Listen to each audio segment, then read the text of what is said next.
So if you have a cardboard tube, like from an empty toilet paper roll or paper towels, you can take one or two and decorate them with a marker or even paint, maybe, if you have it. Or you can also tape or glue paper to it. And if you have two of these, you can even make binoculars. Glue them together, use a rubber band or string and keep them together. And yeah, you can do it either way. But another solution, if you don't happen to have an empty cardboard tube, if you have just a piece of paper or even construction paper, then you can color one side of it. You can do it lengthwise or widthwise. I did mine lengthwise, but you can decorate it, and then I'll show you later. We're going to use just tape to put it all together. And this is another one I made. Just as an example, you can do whatever designs you want. I made this one earlier that has pictures from our previous lessons.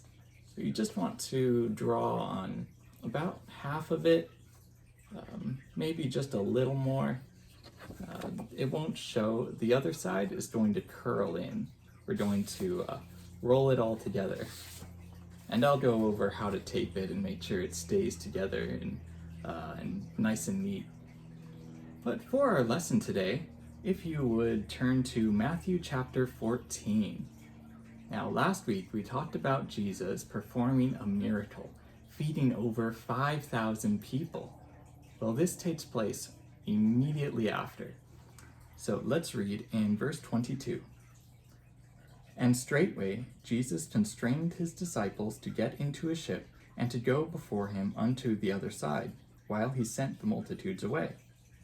And when he had sent the multitudes away, he went up into a mountain apart to pray. And when the evening was come, he was there alone. Now, Jesus in the previous section had heard about John the Baptist dying, and he went to be alone, but the people followed. Then he healed their sick and fed them, and now he sent them away. In Mark or John, it records that the people wanted to make him a king right there and then, and probably lead a rebellion against the Romans. But Jesus wasn't going to do that. That's not why he had come. So in one way or another, he had sent them away, and then he had gone to a mountain to pray. He finally got some time alone to talk with the Father, to perhaps mourn the death of his cousin, while his disciples took a boat to the other side of the Sea of Galilee. And in chapter 24, but the ship was now in the midst of the sea, tossed with waves, for the wind was contrary. And in the fourth watch of the night Jesus went unto them, walking on the sea. And when the disciples saw him walking on the sea, they were troubled, saying, It is a spirit. And they cried out for fear. But straightway Jesus spake unto them, saying, Be of good cheer, it is I, be not afraid. Now, fourth watch in the night, that was about 3 to 6 o'clock. So it was early, it was stormy weather, it was hard to see. Jesus almost walked past them. It's not because he didn't see them, but they likely couldn't believe what they were seeing. They thought he was a ghost, and they cried out. But Jesus assured them right away of who he was. He made sure they knew that he wasn't some apparition, he was Jesus. And even though he told them, don't be afraid, they were still likely afraid, especially after seeing someone walk on water right past their boat, on top of the storm going on. But Peter, being the bold disciple, let's read in chapter 28. And Peter answered him and said, Lord, if it be thou, bid me come unto thee on the water. And he said, Come. And when Peter was come down out of the ship, he walked on the water to go to Jesus. But when he saw the wind boisterous, he was afraid, and beginning to sink, he cried, saying, Lord, save me. And immediately Jesus stretched forth his hand, and caught him, and said unto him, O thou of little faith, wherefore didst thou doubt? So Peter went out on the water. He asked Jesus, If it's really you, let me come out to you. And Jesus said, Come. And as long as he kept his focus on Jesus, he stayed on the water. Nothing tripped him up. He wasn't looking where he was stepping. He just looked to Jesus to get as close as he could to him. And he did not fall. Only when he got distracted and started to look at all of the storm and things around him did he start to sink. And he called for Jesus to save him, and Jesus again immediately responded.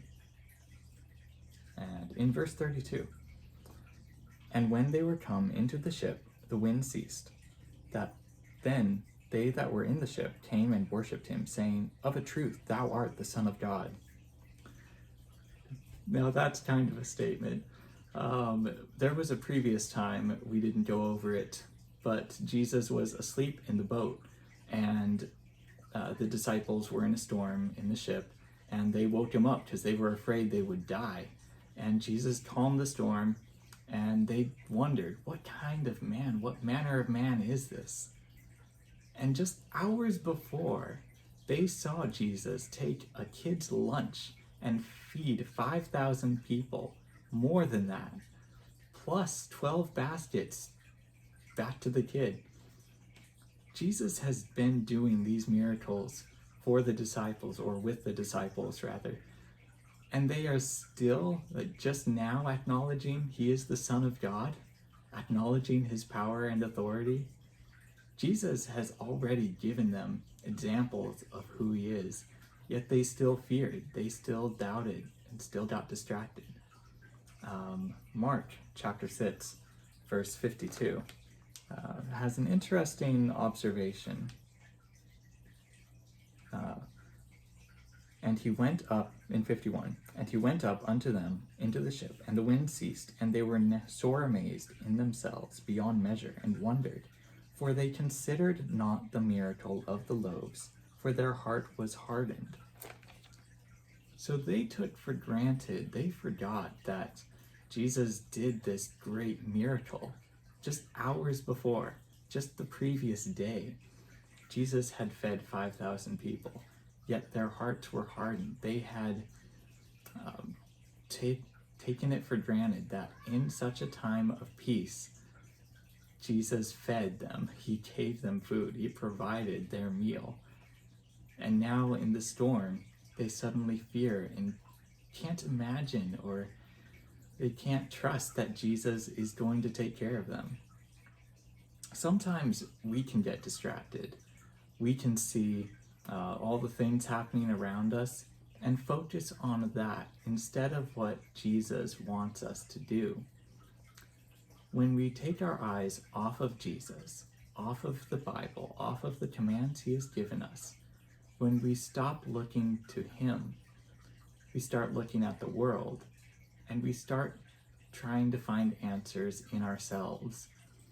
When we get distracted by the world and let fear overtake us, we start to look for other solutions, what we can find in our own wisdom.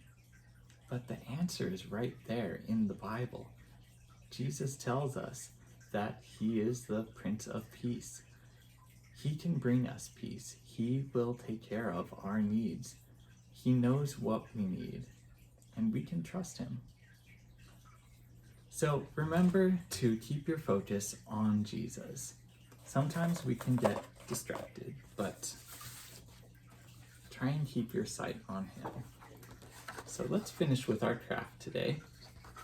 What you're going to do is take the blank side and fold it in, and put the decorated side over, and just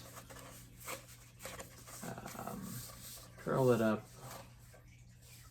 until the sides are about opposite each other. So there's that fold, and then the other fold right there. Then you're going to take your tape and I like to do the inside one first. So just get it on your finger and then stick it inside where the crease is, about halfway down, and then fold it over. And it's okay if the tape folds a little bit, as long as it sticks to the other side. And then get another piece of tape, and we'll take that outside fold and stick your tape on it about halfway again, and then fold it over. Alright, and that should secure one end, and then we'll take the other end. Again, I like to do the inside, but you can start on the outside. There we go.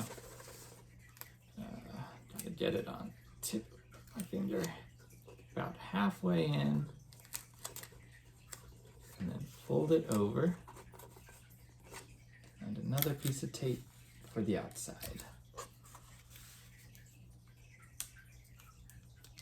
About halfway, and fold it over. Alright, and then you can add more tape on the side to keep it secure, and you have your telescope. So remember that just as you can look through a telescope and focus in on one particular thing, through your week to focus on Christ.